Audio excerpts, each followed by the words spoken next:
Hello everyone, today we're doing a comparison between the 2020 AT-AT and the 2022 AT-TE. Let's get into this comparison.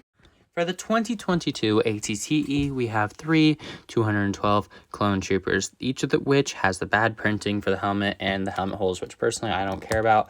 They're very minute and very hard to tell. They all have the same printing and the same head piece. Next, we have a clone gunner, which says 212, but it's just a clone gunner. Of course, he has the same printing. And then we have Commander Cody, which is, of course, the best minifigure of the set, with minor flaws, including having a printed jetpack piece and having not a molded visor, which looks horrible in the minifigure.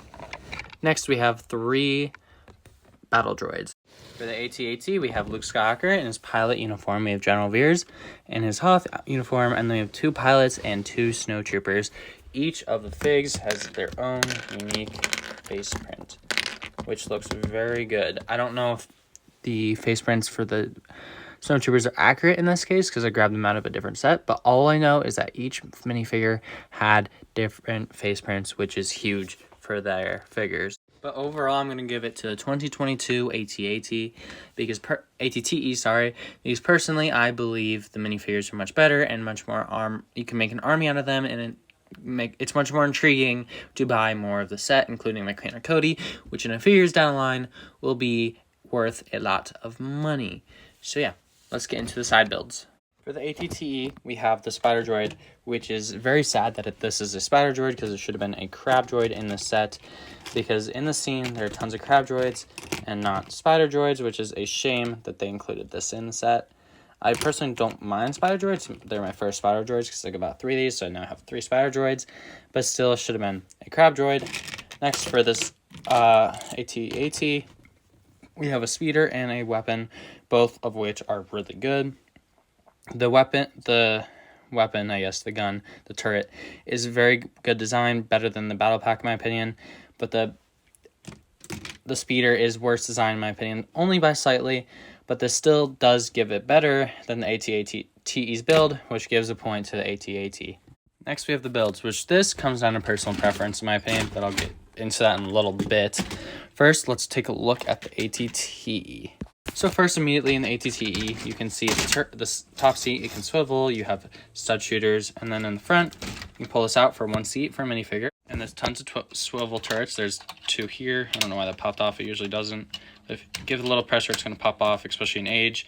In the bottom ones, there's two, and then there's two in the back as well, with the 6 legs and the carrying handle, which is huge for the set.